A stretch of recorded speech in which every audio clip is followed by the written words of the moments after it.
Bisa nggak sih orang introvert bicara di depan umum, mengatasi rasa gugup dan groginya, dan memukau audiensnya? Ikuti tipsnya di video kali ini. Oke, tentang introvert. Istilah ini pertama kali diperkenalkan oleh seorang psikolog namanya Carl Gustav Jung. Itu tahun 60-an. Carl Gustav Jung membagi tipe kepribadian menjadi dua, yaitu introvert dan extrovert. Nah, sekarang kita bahas yang introvert. Tapi sebelum itu, bedanya sama pemalu apa sih?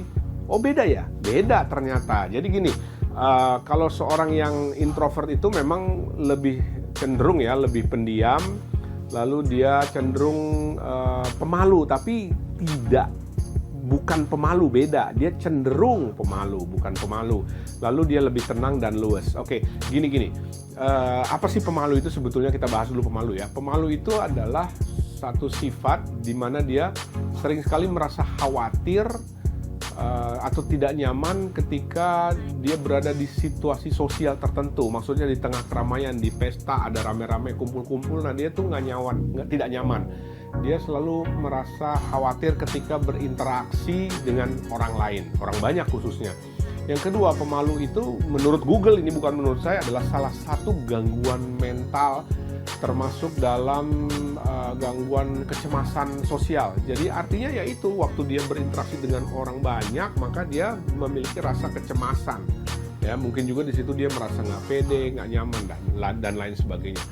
Intinya gini, ada kesamaan antara pemalu dengan introvert, walaupun hanya sedikit, tapi berbeda. Nah, itu tadi pemalu, dan sekarang introvert. Introvert itu seperti apa sih? Ciri-ciri introvert. Yang pertama, kalau dia berkumpul dengan orang banyak, maka itu menghabiskan energi mentalnya. Beda ya sama pemalu. Kalau pemalu benar-benar nggak nyaman. Kalau dia oke-oke aja kalau harus ngumpul dengan orang banyak di tengah keramaian pesta atau apapun itu, tapi dia terkuras energi mentalnya dia. Itu yang pertama. Lalu yang kedua, seorang introvert itu senang dengan kesendirian, ya. Kenapa? Ya karena dia lebih senang berpikir, menyelami perasaannya gitu. Lalu yang ketiga adalah lingkaran pertemanan dekatnya tidak terlalu besar. Jadi dia punya teman sedikit, tapi kualitas pertemanan itu lebih terjaga. Beda dengan orang ekstrovert. Kalau orang ekstrovert tuh temennya banyak di mana-mana, tapi kenalnya cuma gitu aja. Cuma hanya sebatas, kenal, tapi nggak deket. Nah, kalau orang introvert itu, dia punya temen nggak banyak, tapi secara kualitas pertemanan ini lebih terjaga gitu. Jadi intinya dia berprinsip bahwa lebih baik punya teman sedikit, tapi berkualitas. Nah, ciri yang berikutnya adalah pendiam dan nggak banyak ngomong, ya, nggak banyak ngomong. Dia lebih seneng mendengarkan kalau orang berbicara. Oke, mungkin sekali-sekali aja dia melontarkan atau mengutarakan pendapatnya. Itu pun biasanya kalau ditanya. Ciri yang lain adalah sangat sadar diri. Sikap, perbuatan, dan perasaannya dia tuh ngerti banget, paham banget. Beda sama orang ekstrovert. Kadang-kadang orang ekstrovert itu nggak terlalu memikirkan sikap dia, apakah nyinggung orang lain atau enggak. Ya, kalau orang introvert itu mau bicara aja dipertimbangkan benar-benar, takut orang lain tersinggung dan lain sebagainya. Oke? Nah, ciri yang berikutnya adalah orang introvert itu cenderung atau sering terlihat bengong.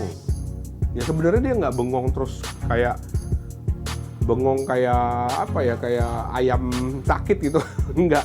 Tapi dia tuh waktu bengong itu sebetulnya dia berpikir, dia lagi memikirkan tentang sesuatu dan mengobservasi. Karena memang dia sukanya itu mengobservasi, mengamati. Ini ciri yang lain lagi. Dia senang banget mengamati situasi, mengamati. Misalnya kalau datang ke satu ruangan tuh dia liatin satu persatu ruangannya, letaknya, lalu dia perhatikan orang-orangnya. Nah, makanya dia kadang-kadang terlihat suka bengong karena sebenarnya senang mengobservasi sesuatu. Oke. Dan ciri yang berikutnya adalah dia lebih memendam perasaan. Berbeda dengan orang ekstrovert yang kalau dia nggak suka dia bicara, kalau dia suka dia langsung ngomong.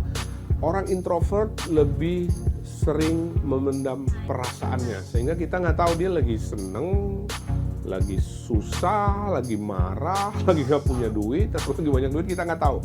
karena dia datar aja gitu ya, nggak ekspresif orangnya. Itu ciri-ciri introvert. Oke, ini dia tipsnya ya. Tips bagi orang introvert untuk bisa bicara di depan umum. Yang pertama, ketika dia maju ke depan, deep breathe ya. Bernafaslah dengan dalam, tarik nafas dalam-dalam. Nah, simple sebetulnya. Ketika kita menarik nafas dalam-dalam, maka oksigen yang masuk ke badan kita, naik ke kepala kita, itu akan membuat kecemasan atau anxiety kita menurun. Itu satu. Dan ketika kita menarik nafas dalam-dalam, otomatis kita akan lebih tenang.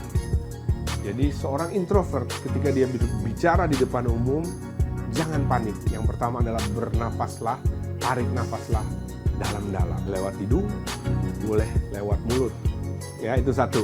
Lalu yang kedua adalah berlatihlah senyum. Nah, ini mungkin agak sulit bagi seorang introvert karena mereka nggak terbiasa untuk berinteraksi secara seperti orang ekstrovert ya, senyum ke sana kemari, hai apa kabar, senyum enggak.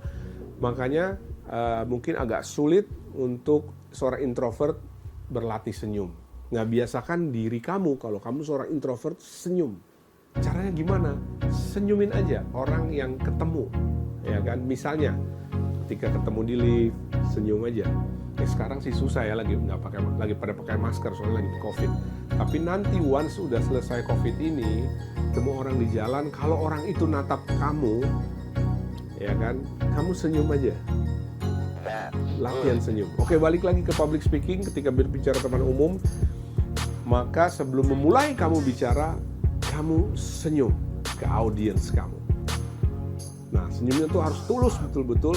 Kenapa? Karena senyum itu sebetulnya adalah untuk kebaikan kita.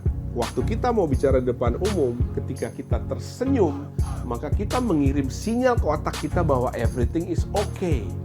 Sehingga apa? Tingkat kegugupan, tingkat nervous, tingkat ketakutan itu dengan sendirinya akan turun. Karena apa? Ya karena tadi itu.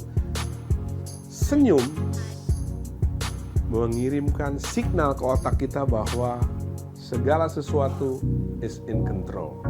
Segala sesuatu fine aja, ya, itu dia. Oke, jadi latihan senyum buat orang introvert sebelum dia bicara waktu dia di atas panggung. Oke, yang berikutnya apa? Cobalah untuk melontarkan humor, jokes, candaan gitu. Nah, nanti ada tips sendiri tentang jokes atau humor dalam public speaking. Tapi intinya belajar untuk lebih santai, belajar untuk lebih rileks, belajar bercanda gitu. Hidup sih memang serius, tapi jangan serius-serius banget. Jadi coba aja bercanda, coba aja bangun komunikasi dengan audiens kamu lewat humor, lewat candaan dan lain sebagainya. Ya, relax gitu, santai, bercanda aja, happy ya kan. Nah, terus yang berikutnya adalah belajarlah untuk orang introvert ini mengendalikan rasa gugup kamu dengan mengendalikan pikiran. Maksudnya gini, waktu kamu mau bicara di depan umum atau waktu kamu berbicara di depan orang banyak, sebetulnya nggak ada yang tahu kalau kamu itu grogi kecuali kamu dan Tuhan. Nah, kalau urusan Tuhan kita udah nggak bisa touch ya, nggak bisa sentuh. Yang kamu bisa kendalikan adalah diri kamu sendiri. Bagaimana caranya mengendalikan rasa gugup atau grogi kamu untuk orang introvert? Yaitu kendalikan pikiran kamu ya, bahwa semua akan baik-baik aja. Santai aja, relax aja, jangan terlalu tegang. Ya, jangan mikir yang macem-macem gitu. Aduh, nanti gue diketawain. Aduh, nanti gue diledekin. Aduh, ya kan? Gak usah, gak perlu gitu. Kendalikan pikiran kamu supaya kamu bisa lebih rileks, bisa lebih santai. Sehingga apa yang kamu udah persiapkan itu akan mengalir dengan sendirinya secara baik. Kalau kamu nggak bisa mengendalikan diri kamu, khususnya pikiran kamu, maka akan repot sekali. Kamu akan lebih grogi, lebih gugup karena takut dengan bayang-bayang kamu sendiri. Ya. Jadi tipsnya ada 4 untuk orang introvert. Saya evaluate lagi. Yang pertama adalah tarik nafas dalam-dalam. Ya. Yang kedua, senyum. Ya, latih senyum ini. Lebih sering lagi untuk tersenyum. Khususnya di atas panggung. senyumin aja audiens kamu satu persatu. Ya, yang berikutnya adalah cobalah untuk melontarkan humor, candaan, supaya suasana menjadi lebih santai, kamu juga akan menjadi lebih rileks. Dan berikutnya, belajar mengendalikan pikiran kamu, mengendalikan diri kamu agar menjadi lebih tenang dan siap untuk berbicara di depan audiens kamu. Oke, jangan lupa untuk subscribe dan klik tombol notifikasinya.